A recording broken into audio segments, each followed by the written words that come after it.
So turtle is the position that Connor is in right now. It is a guarded position where you draw knees and elbows together and shell up in a way that leaves you stable with a good base underneath of you. The idea for this is generally that you have lost some kind of exchange and allowed the other person to get behind your hip, around your arm. In some way, they're this devil behind your shoulder that's now giving you a lot of trouble, starting to expose the back. Two main ways that we're gonna line up from here is gonna be diagonal control and hip to hip. So I will either be cross body here, attaching myself chest to back, or I will be hip to hip with my opponent, trying to attack his base, leaning and dragging from side to side, sometimes attacking the neck right off the bat, going after grips. But for me, those are the two initial ways that I start attacking from this position. We have a couple other things that we can do other than just trying to take the back. We might go for things like knee stabs or entries into our crucifix or straight jacket system.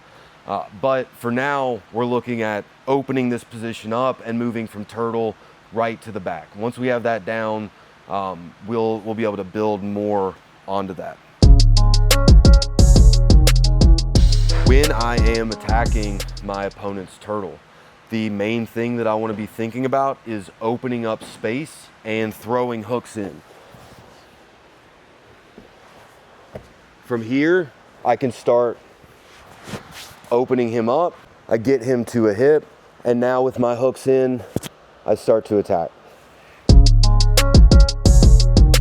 There are some decent attacks right out of the turtle if you were wearing a gi. A lot of gi chokes where we can, without even attaching ourselves to their body, like a clock choke, we can still finish like really effectively. We get the grip, we swim over with the other arm, and we create a lot of pressure because we have grips that we just can't get in no gi.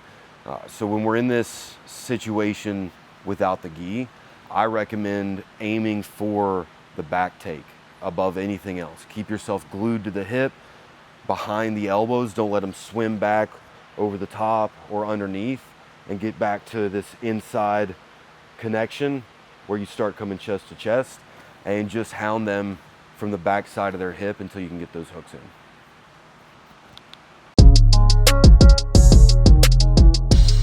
So outside of specific techniques, the things that we need to be thinking about defensively are our base, keeping it wide. We don't want to have narrow knees that are too close together and leave it way too easy for our opponent to break us down. We also don't want to be so wide that when they put pressure in, we're like stuck down there in this weird yoga posture that's not strong, it's not stable, and we can't work from there.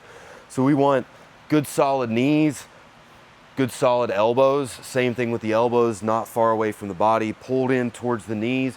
Sometimes they even get pulled in so tight that they overlap. This is going to be a situation where somebody might be fighting through, trying to go after something like a darce, or maybe they're trying to fish that foot in for a hook and we're trying to block that. But being shelled up, if we can just think of the name of the position, it's turtle. When we are able to shell up and close off these gaps that they're going to be trying to take, we're going to be in a much better spot than if we leave those open and we just let them start moving from one bad position into another bad position.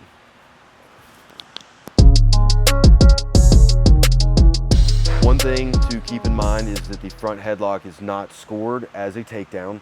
Our hands to floor takedowns, while they do offer a lot of access to the neck, they give us little to no access to points. So when I'm down in the front headlock, my points are going to come when I circle around and take the back from the turtle position. All right, guys, so thank you very much for watching, and thank you, Connor, for being here. I appreciate it. Stay tuned. We got more coming up soon.